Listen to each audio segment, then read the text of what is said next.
Hey, everybody, and welcome to the first episode of Eating at a Meeting for 2025. And I almost said 2024, 2025, and day 2 of the year. And I'm excited to bring to you from across the pond, I do this wrong all the time, Hugo Campbell, who is the co-founder of Togather. Make sure that we say that right. Togather, not together, but Togather, which is an event booking platform based in the UK. He launched the company in 2017 with his friend and co-founder Digby Volrath. That's right. Yes. Initially under the name Feast It, but they just put out in December, they put out some statistics on events that they've tracked through the year through their platform. And I'm going to start off with this because this is the huge statistic, is that demand for vegan options at events rose by 280% in 5 years. So yeah. Hugo, welcome to the show. And please tell us what that means and how you got that. Yes, absolutely. So yeah, firstly, congratulations on saying 2025 first time around. No way that I would have done that. And I'll be getting it wrong for at least another month. So yeah, well done. Thank you. And thanks very much for having me. I'm Hugo, co-founder of Togather. We are the UK's largest events booking platform. People use us to book event suppliers for all manner of stuff. If you go on togather.com, you'll see the website which people use to book for weddings, for corporate events, all manner of private parties. It's very similar to the way that an Airbnb would work, a marketplace. And then we also do a lot of live events as well. So music festivals, cultural events. The largest event we do in terms of people attending is Pride in London, which is 1.5 million people who attend that in one day. So we provide the F&B at those events. We curate the suppliers and work very closely with them to provide the sort of food and drinks there. And that's where all the data that we have from this report has come from, everything that we've seen at live events over the last few years. Okay. And yeah, as you mentioned, there's been a really staggering increase in vegan options in terms of sales of vegan products. And there are a number of really good reasons behind that, all of them positive. Was the question that you asked just sort of going straight into as to kind of why that might have been the case? Yeah. How did you track that? And did you, that's a staggering number for over 5 years, but yeah, how did you track it through your events? Because you can see what I, as an event planner, am selecting from the catering companies. Yeah, well, this is more in the live events. So it's when people are at a festival or at it might be any sort of cultural event or festival where they're buying food on site. So recently we've been doing a lot of kind of Christmas themed markets and events like that. And it's at these events where we're seeing that real rise in people going for vegan options. So we were providing the F&B, the food and beverages, and bars and food at around 150 live events over the course of last year. These vary in size from a few thousand people up to Pride, which is 1.5 million in one day, to festivals where you have 50,000 people attending each day for 5 days. So you see data in a slightly different way, but we get all of the sales data that happens there. And so we're able to see in real time what's selling well, which dishes, able to compare them very easily to the previous year and how those have done and where we've seen increases, where we've seen decreases. And ultimately it comes from over, it comes from about 20 million points of data that we have over the last, since 2017, which is what food was bought, when was it bought, where was it bought, what's the demographic of the people who are buying it. And one thing that's very clear is that vegetarian and vegan options in particular, are becoming significantly and exponentially more popular. They are consistently growing as more of the UK becomes vegan, and probably more importantly for this specifically, more of the population who may not necessarily identify as vegan are purchasing vegan products at an event because they see them being, a really good, tasty option that are providing. So I think that there's an important distinction between two key elements. One of which is social progression. Right. People in this country and across the world, I think over the last few years, I think there's been a lot more recognition of the environmental impact, in particular, that eating meat can bring in the UK. And I think that that's led to people eating less meat or becoming vegetarian or vegan. And then on the other side of it is the fact that food suppliers and events, 6 or 7 years ago, even not that long ago, weren't necessarily providing a really good quality vegan option. And maybe they were, it was perhaps an afterthought. It might be, a bit of a miserable looking, this is very English food I'm about to talk about, but it's the one that comes to mind, sort of like pasty or something like that, which was massively inferior in terms of, the taste and the experience that you get as a consumer. If you were, as opposed to a non-vegan or non-vegetarian option that you might have on the menu. And now actually food suppliers are realizing, there's cause and effect. Of course, more people are identifying as vegan, and they're realizing that they need to provide a much higher quality vegan option on their menu. So everyone's got a great vegan option there, which is encouraging people who may not identify as vegan to buy more vegan food when there's a great option there as well. So it's a very virtuous cycle, which is, completely positive and means that, with more vegans, the vegan food at events is getting better and better and better. And that's encouraging more people to embrace. Now, were these a lot of food trucks or food stands at these festivals? I'm assuming it's not 100% catered, that you're bringing in different food trucks. And so do you have a large contingency of caterers that are doing vegan, or do you see the typically non-vegan catering food truck companies adding that to their general menus? So I'd say split this answer into 3 sections.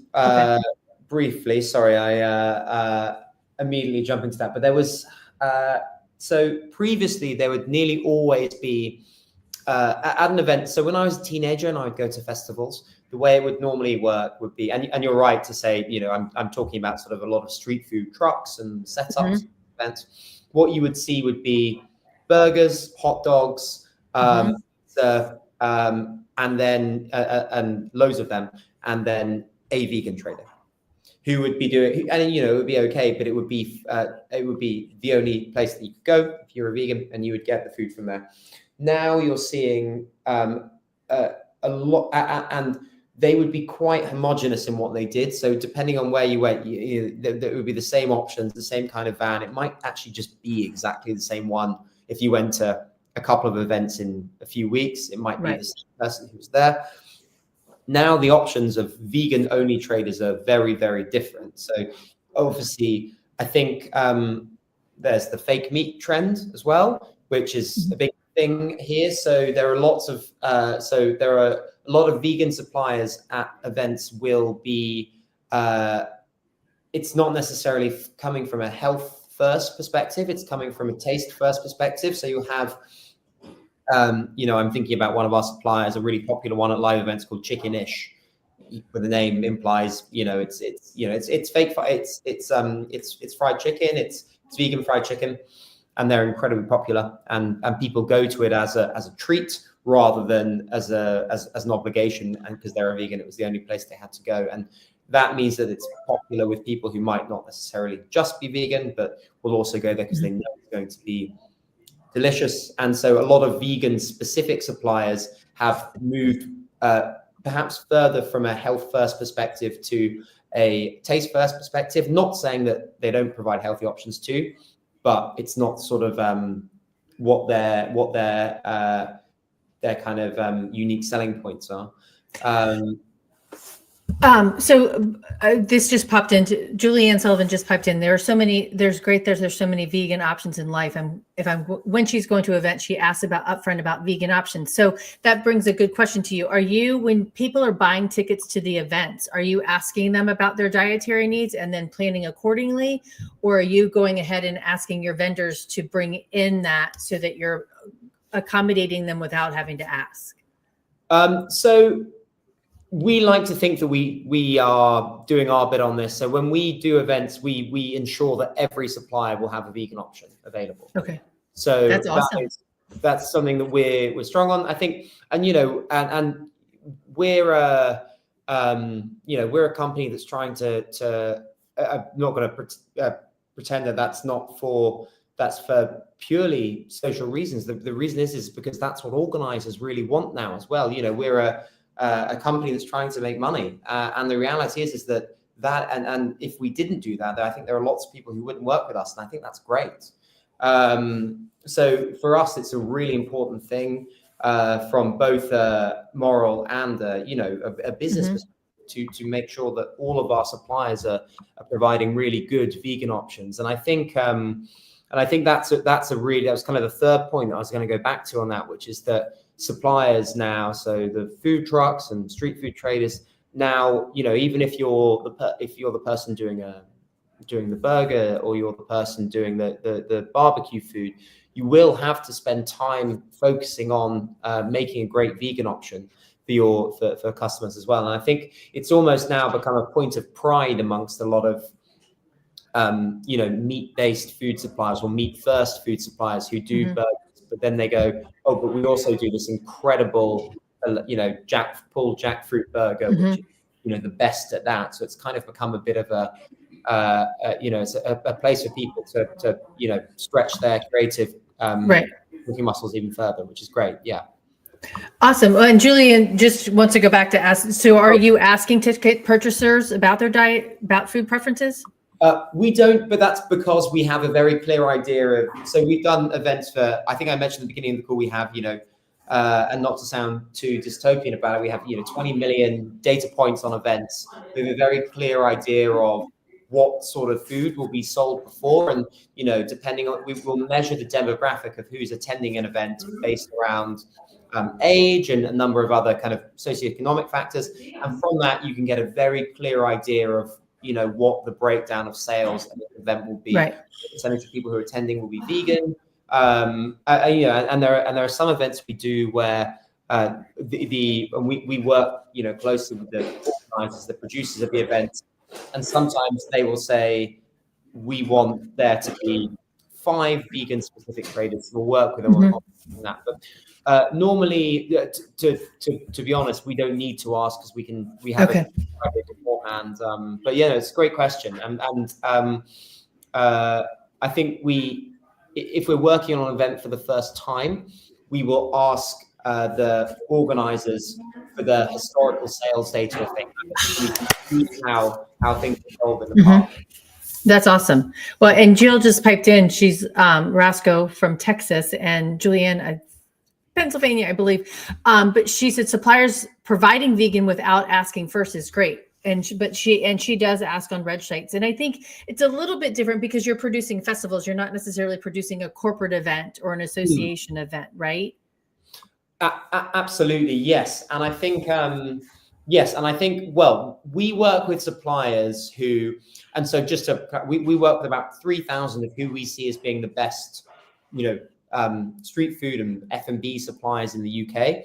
And one thing that's become super important is that they can provide dietary requirements for every single event. And vegan is, of course, a big part of it, but of course in the UK now as well. And I think the percentages are quite similar to the US, where people who are gluten-free, people who are who are perhaps dairy intolerant as well. There will be a significant proportion of people at every event who will need to have certain dietary requirements catered for, no matter what that event is, be it a corporate event, be it a festival, be it whatever it might be. And so suppliers need to be able, firstly, to be able to do that, of course, and do that within their menu. And we work with people who can do that all. But also, of course, it's natural that you might have to improvise because not everyone does say beforehand. So they will always, well, they will always be able to produce something that should be able to kind of cater to any dietary requirements. Well, and just to give the audience a little bit of perspective as well, the UK, along with the EU, has some much stricter food allergy labeling laws and nutritional information regulations that all food vendors must provide on unpackaged food, right? So any of this catered stuff. And so I'm going to say you all are a lot more advanced in that having to provide that information. Yes, and it's a really, and I think people have done great work in making sure that happens. And it's really good on packaged food in the UK and the EU to have all that information there. And you do know, although what I would say is that the UK is actually, because of Brexit, getting worse in that regard. So we've probably sort of reached our peak on that, and it's only going to get worse from here on, sadly. However, interestingly, lots of the events that we work at, so the nutritional information it doesn't have to be shown or would be too much. It has to be available. It has to be available and people can ask for it. But a lot of the people are actually quite sort of uniquely, as opposed to shopping for food, are making decisions quite impulsively or based off, they will be going to, if you're going to a festival or a concert or a big day out event, you want the food to feel like a bit of a treat as well. And you can do that in a healthy way, but also I think it's important that these people are providing, great vegan options that don't necessarily feel healthy. They do still feel like a real treat for the day. So, and I think that's been a big driver behind the rise in popularity of vegan foods at events in the UK, and I'm sure in the US as well. Right, exactly. And there is a big push, and I should say it's also Dry January and Veganuary starting yesterday. Yes. So one of the reasons I wanted to have this conversation, this month to kick this off, but I find it very fascinating that your data points are showing that, and that you can look at your sales, because a lot of people are like, well, nobody's eating that, or nobody's drinking non-alcoholic beverages, right? But you've got the data points to show that people are ordering that and asking for that. Yeah, massively. And I think it's a lot of it's driven by changing attitudes in younger generations as well. I think we've seen the majority, while we do events for kind of all demographics in one form or another, kind of particularly sort of age demographics, the majority are for millennial and Gen Z majority events. Okay. I think that those stats are probably largely probably heavily driven by changing attitudes in those generations. Right. A number of reasons for that. I think the one that I mentioned earlier is a recognition of environmental responsibility in particular. I think is a big driving point behind why a lot of people that I know are becoming vegan or have been vegan. And I think and I think that people are really taking that very seriously. I think that's really reflected in Gen Z as well. I work with and have younger cousins who, I'm 33, so I'm not Gen Z myself, but have a lot of, younger relatives of us who they take their environmental responsibilities very, very seriously. And I think it's a really, really great thing, and something that's one of the reasons as to why we're seeing this growth as well. Yeah, for sure. Yeah, no, that's I think it is that generation as well. But so it would be interesting. Did you take your data? Do you even know by the age? I mean, a majority of your events are for the Gen Z, but do you compare the sales by age demographic as well, or just in general? Yes, and we haven't done that in this situation. We could get, but I know from the I know, so I can't tell you the exact answers, but I do know that vegan sales are significantly higher. I could probably get this data for you. Significantly higher at events that are millennial and Gen Z dominated, and then in the events that we do that the average age is, probably 40 plus, that drops. Although I'm not sure exactly what it drops to, but there is a significant difference between it. Okay. All right. Well, okay. So the other stat I found interesting from all of your reporting from your press release too was that non-alcoholic drink sales increased by 35%. Is that over the 5 years or just in the 2024? That's the same time frame as the food. Okay. And then and I think it was a lager. Was that the right kind of beer? The non-alcoholic lager that was? Yes. Yeah. Okay. So that's that's been the best-selling non-alcoholic beverage specifically. Okay.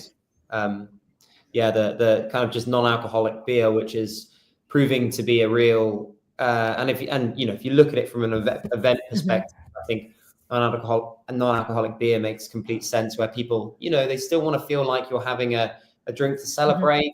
And I think, everyone knows that beer is quite nice, I think. Right. And so people will, but people don't necessarily want to go and get really drunk at events in the same way that they might have been before. It's a fundamental change between, I'd say, my generation. My generation. Yeah. But I remember when, and I think this is a really great change, but when I was a teenager, and, I live in the UK, where probably drinking standards are slightly different than they are in the US, and going to a music festival as a teenager, even when you're before 18, was all about drinking as much as you possibly can. And that was part of the fun of it. And I think there is a complete shift in that, and it's not necessarily, not to say that, Gen Z or Gen Z don't drink at all. They do, but in far lower quantity and far more responsibly, which I think is great. And that means that there's more non-alcoholic drinks that are factored into that as well. Right. And I know the other one, the second one, the runner up was the mojito, the non-alcoholic mojito. Yes. Yeah. So it's a similar trend, where I think it's drinks that people want to have, that you part of the reason why having an alcoholic drink is fun at an event or a festival is because it supplements the feeling that you're at an event that's fun, and kind of part of it's adding to that. And I think going through in the kind of choices of non-alcoholic drinks, they're kind of drinks that people associate, I guess, with having a fun time. So, you can have a non-alcoholic drink and feel like you're really getting into the spirit of the festival or whatever the event might be. I'm curious on the sales went up by 35% for those. Did the sale of waters and sodas stay the same? Or yes, that rise is I believe that rise is basically people who would have potentially previously bought an alcoholic drink. Is largely based off that. So there's a slight fall in alcoholic drinks, a rise in non-alcoholic drinks, soft drinks and water staying roughly the same. And I think I think that's a part of it as well, is that, and it's actually, I will refer back to what I just said about, it feeling like an event and an occasion. I think often people who maybe are alcohol free can feel, when you go to, let's say Glastonbury or something in the UK, which is a huge meeting, buying a Coca-Cola or something can make you feel a bit, like you're getting something a bit boring, or a bit of an everyday. Whereas getting, for example, a non-alcoholic mojito, makes you feel like you're kind of getting into the spirit of the festival a bit more. And I think that's a big reason as to why they've risen in popularity. And of course, a lot more people are choosing not to drink, or drink in a lot more moderation as well. Well, and then the one stat that you sent me to was that the lager was the best-selling drink, but non-alcoholic and alcoholic across the board, right? Yes. So go ahead. It's not to say that alcohol is still is out. People are still drinking a lot of alcoholic drinks at events, but we are starting to see a shift in the popularity of non-alcoholic, kind of impinging on those sales a bit. And I think, and it's never going to happen. Nothing like that's ever going to happen overnight. Right. And I think, and the UK has traditionally, particularly with events, had quite a, everything's an excuse to have a few alcoholic drinks. It's sort of often the kind of the feel going into them. And certainly was the case when I was growing up. And I think that's starting to change. So it's a bit of it's a not necessarily, I think the percentages we're talking about aren't as much as the shift in vegan food. Okay. But it's happening a bit slower, but it's still very significant. Yeah, no, I think, alcohol, I was having a conversation 2 days ago with my friend David, and it's a yes and. We're not asking you to remove all alcohol. We're asking you to add the non-alcoholic options and the vegan options. We're not telling you to replace the hamburger completely, right?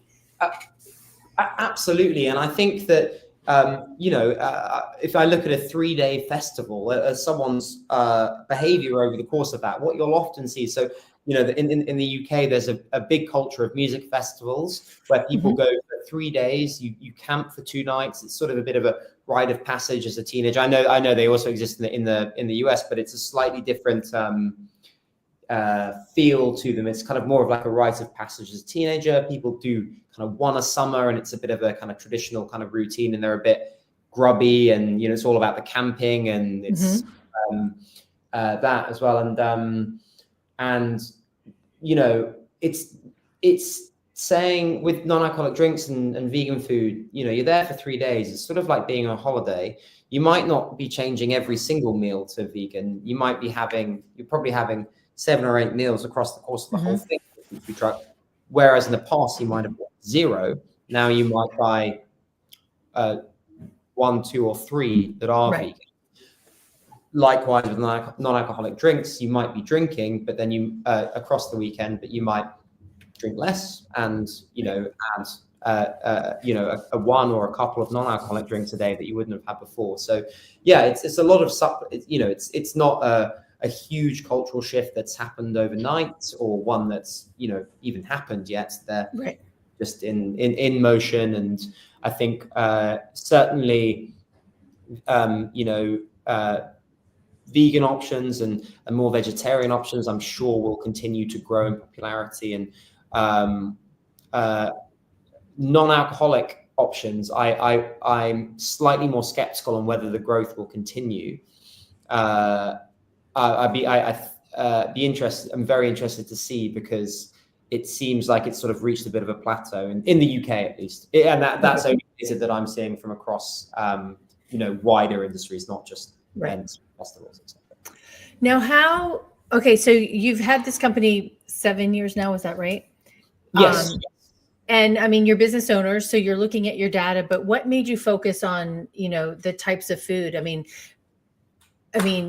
then I'm saying this because I want to promote to catering companies. I'm like, look at what's selling and what's not selling, right? And even to meeting planners, I'm like, why order bagels when nobody's eating bagels, right? Yeah. Why spend your money on it? So what prompted you to look at those specific data points? And by showing those data points to some of your vendors, did they change their perspective and their offerings? I'm sure some of them would have done. I would like to think that the majority of people we work with will, or all of them, I would like to think, will already have those options going for them. But I hope that lots of people who work in the industry have seen that and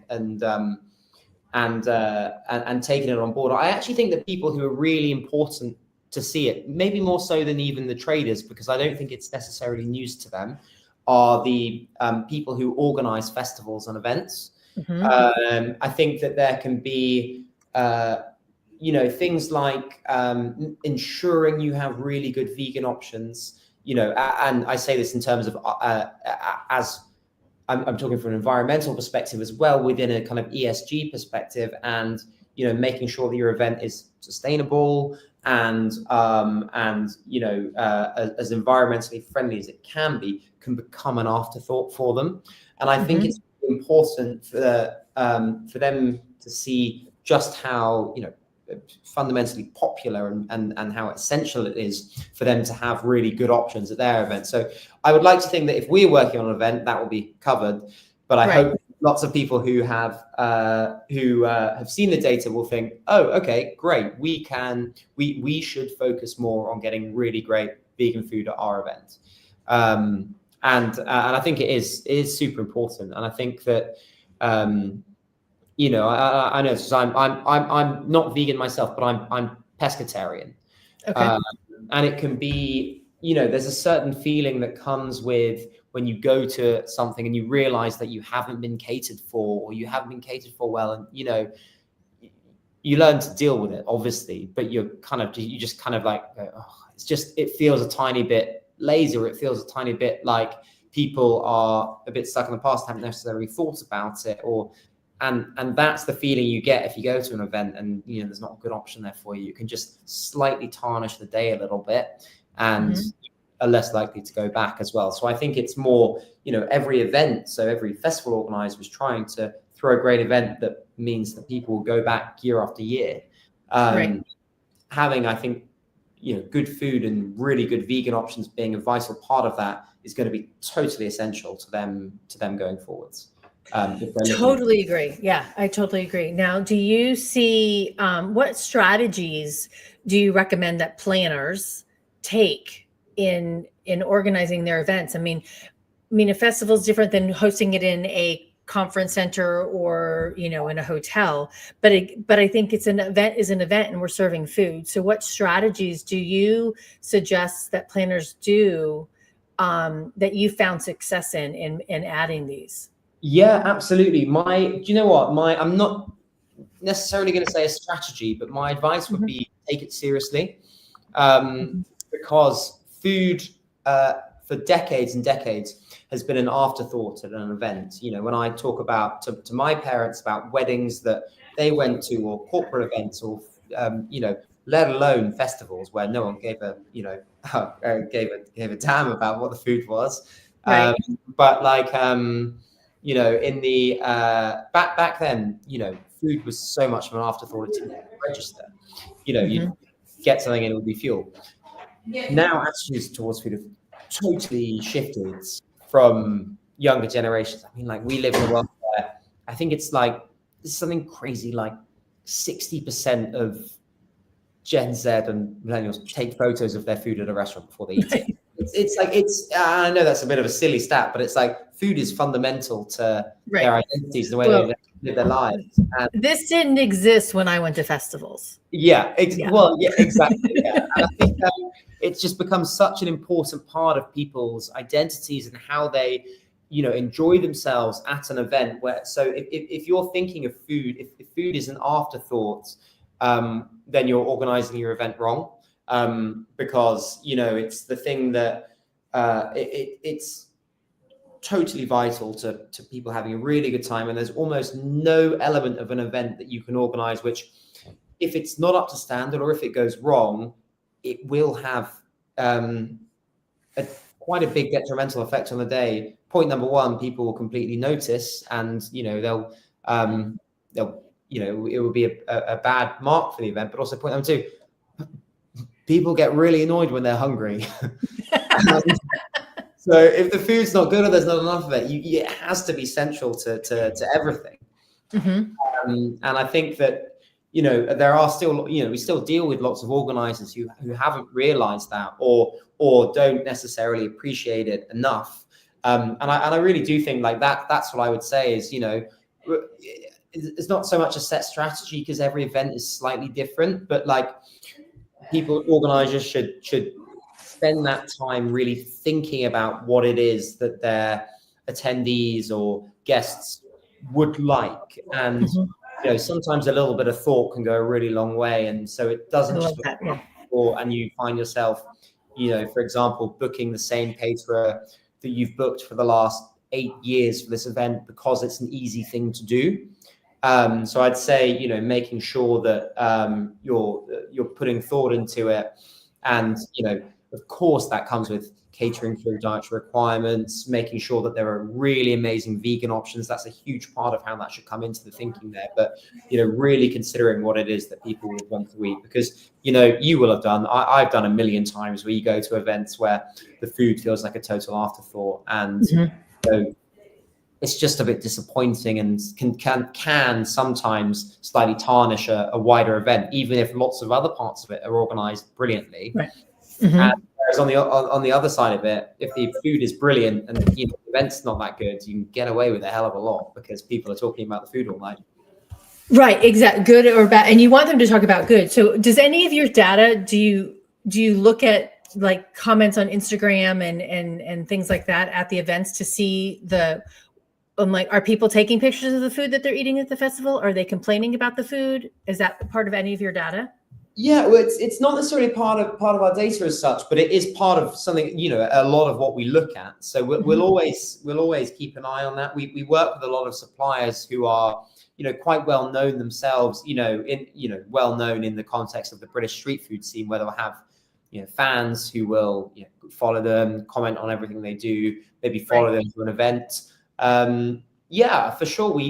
It's more, I'd say, less so in the context of an event taking place. Of course, we'll see some stuff coming through, and it's really lovely for us when we see people enjoying or tagging or raving about the food on social media. That's great. But it's a big part of our supplier approval process. So there's slightly, and it's hard to quantify this because there are a number of qualitative factors that we take on board when we choose to work with a supplier or not. One of them is, their social media feedback. So do they have, people saying, "I loved your food, can't wait," people are very, effusive about food. They love talking about it. They love saying thank you to chefs and street food suppliers when they've done a great job. So you'll often see there's lots of feedback and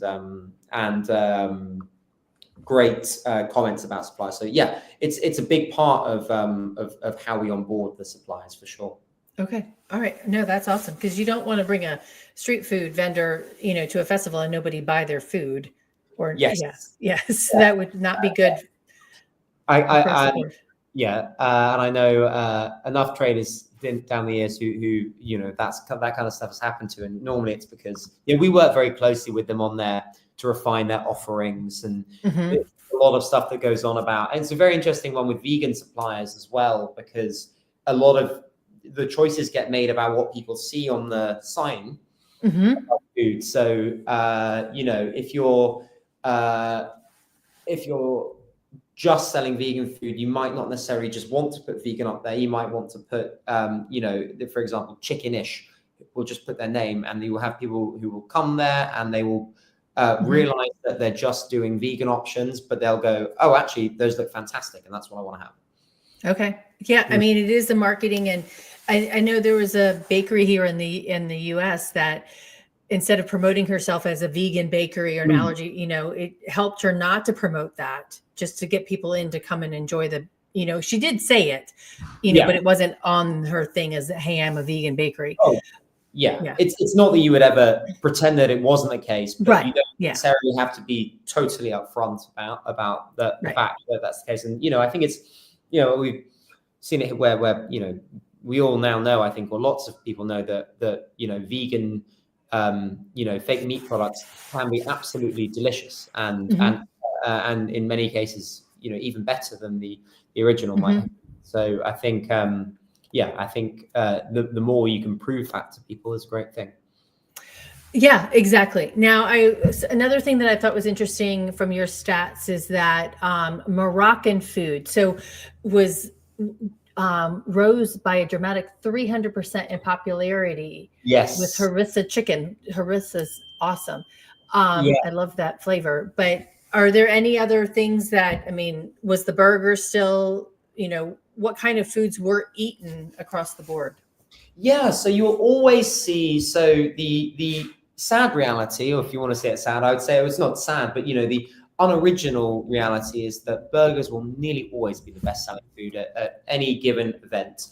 It's I don't know what it's like in the US, but even like at every restaurant, the burger will always be the best selling item on the menu. I always remember speaking to someone at quite a well-known Mexican chain here in the UK who was saying, we put a burger on our menu and it became, the best selling item on that. So kind of whatever happens, whatever you do in the UK, the burger will end up being the best selling one. A lot of burger suppliers now doing great vegan options as well, which is really good. Well, Taco Bell just added chicken nuggets to their menu here in the States. Who did? Taco Bell.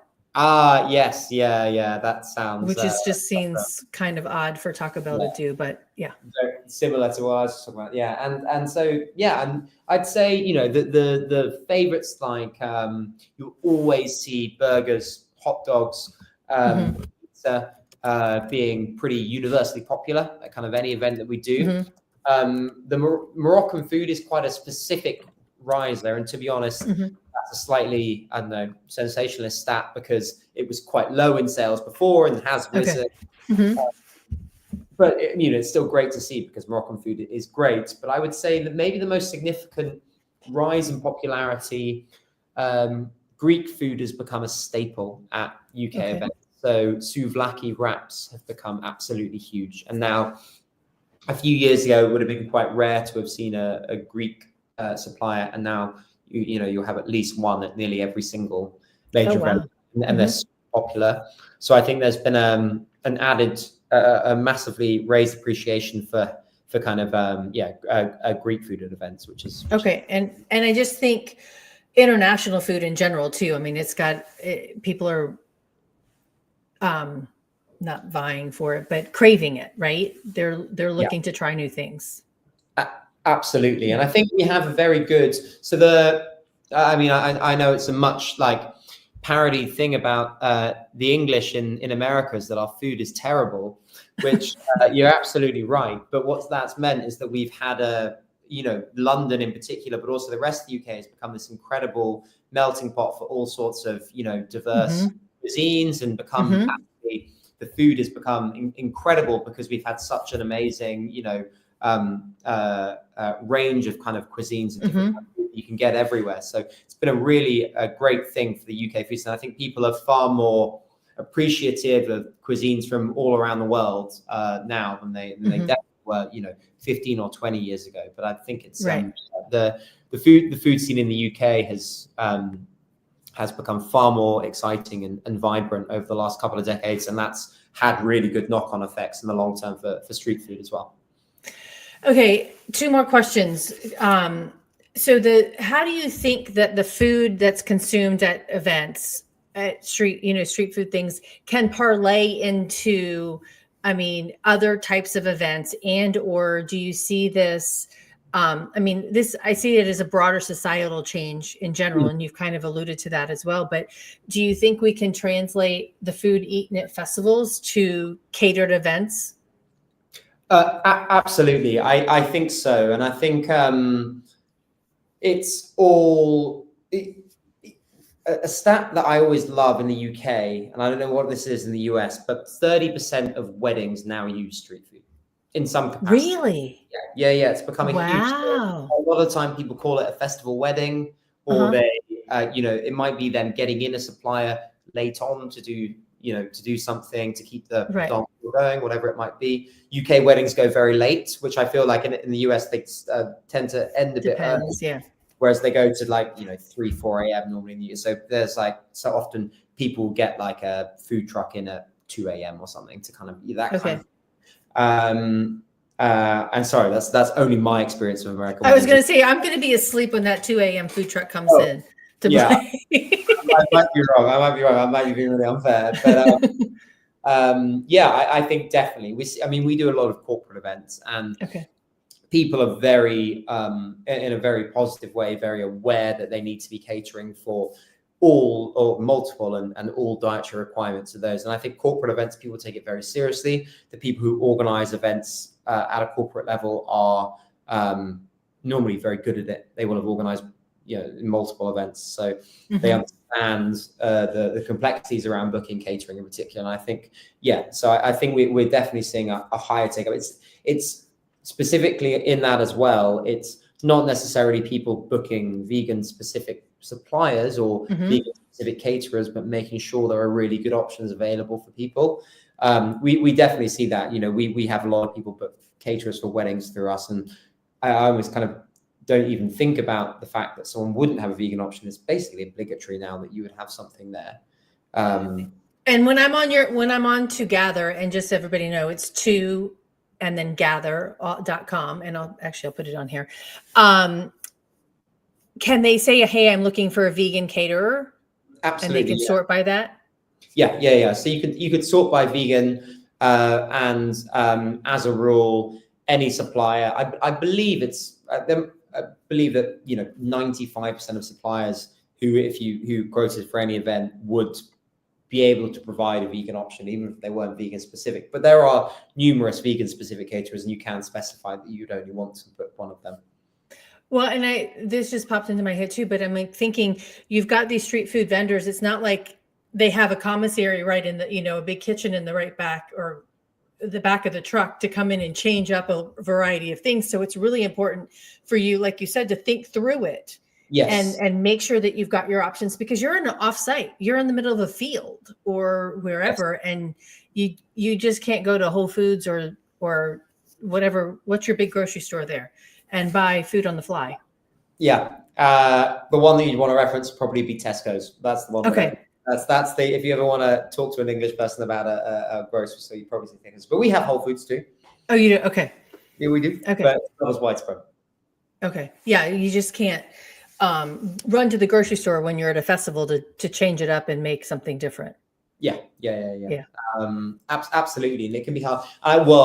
You will often see that. You will see street food traders at festivals making epic journeys because they realize they've misjudged the popularity, or they've realized that, and it happens every now and again. I like to think that if they were doing the event through us, well, it wouldn't be the case because we would have given them, but I've seen it many times where, someone's driven 4 hours to go and get this at 4 a.m, and then they get back serving people at 10 a.m, and that's kind of often the lifestyle that everyone sort of thrives in street food. But yeah, it is super important to get it right. And I think it can be hard as a new business to get it right time, but I think when you've been in the game for a couple of years, it becomes a lot more instinctive. You have or becomes more quantified, but also you have a very clear idea of what the split of your food will end up being. Okay. No, that's awesome. And I love the fact that you've got the data there that you can show catering companies and food trucks, this is these are the trends that we're seeing. And somebody sent me the trend from Vegan Food and Drink magazine, I think it was, and said, hey, and that's how I found you. So, I love it. Now, my last question before we close out here is that I typically ask, what does safe, sustainable, and inclusive mean to you when you're thinking about planning food and beverage events? Yeah, so we have a pretty clear set of rules with our suppliers. So our responsibility. So what I would say is that we, as a company, the best thing we can ever do is work with suppliers who we know take those responsibilities seriously.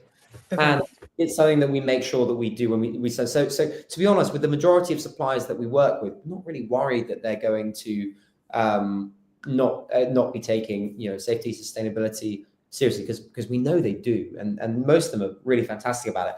We have a charter that they have to abide by at events, which is emissions based, but it's also making sure that they're using compostable cutlery and crockery, and using certain types of electricity generators rather than ones that are not very sustainable. So we have those regulations in place. The truth is, it's not really needed that much because most of the suppliers, as a rule, are taking that side of things seriously. I think lots of festivals won't work with you if you're not doing that. Lots of corporate events probably won't hire you if you're not doing that, because they have those responsibilities that they have to take seriously. So it's to be honest, something that's become a lot better.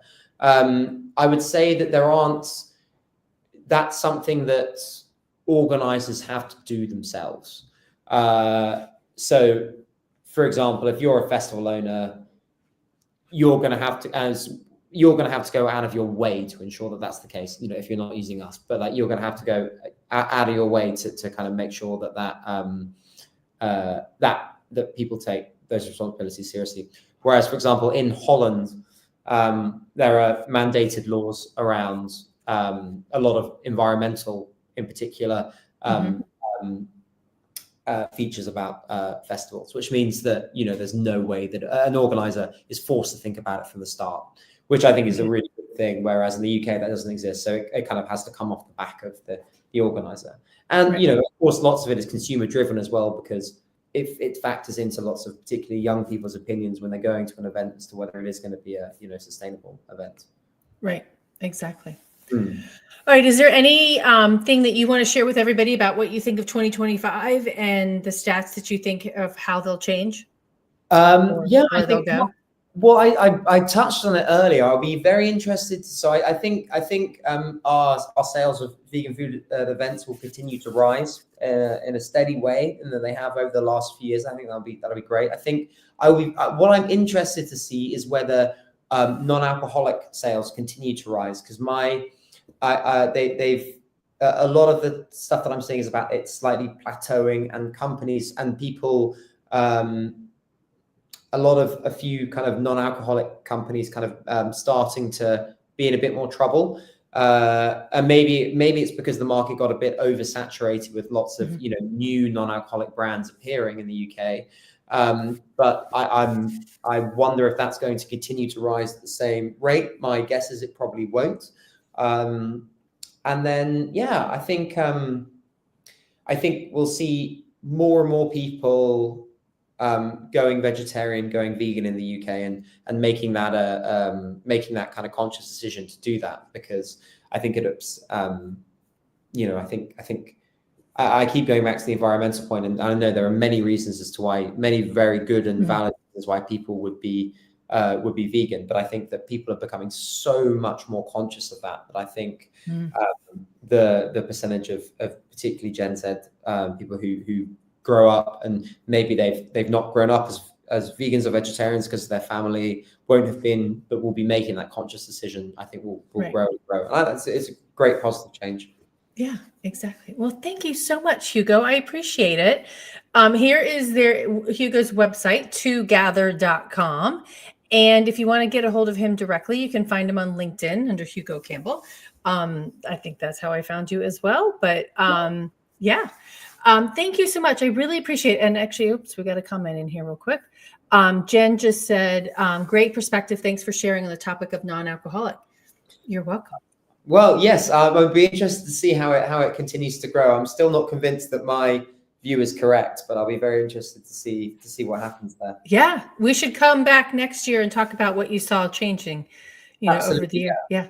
Okay. No, we love that. Okay, awesome. Well, everybody, Happy New Year, 2025. And Hugo, keep it up. I'm really interested in staying in touch and learning what more Togather is doing in the UK, and maybe I should come to one of your festivals. So. Yeah, absolutely. Well, if you're ever over in the UK, then let me know. I will. I'm you're in North Carolina, right? Yes. Mm-hmm.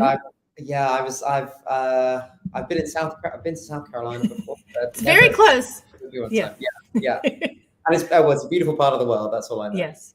Likewise. So, all right, everybody, Happy New Year. Stay safe and tune in next Wednesday for the regularly scheduled episode of Eating at a Meeting. We'll be right here. So until then, stay safe and eat well. And Hugo, stay with me for just a second. Thanks, everybody.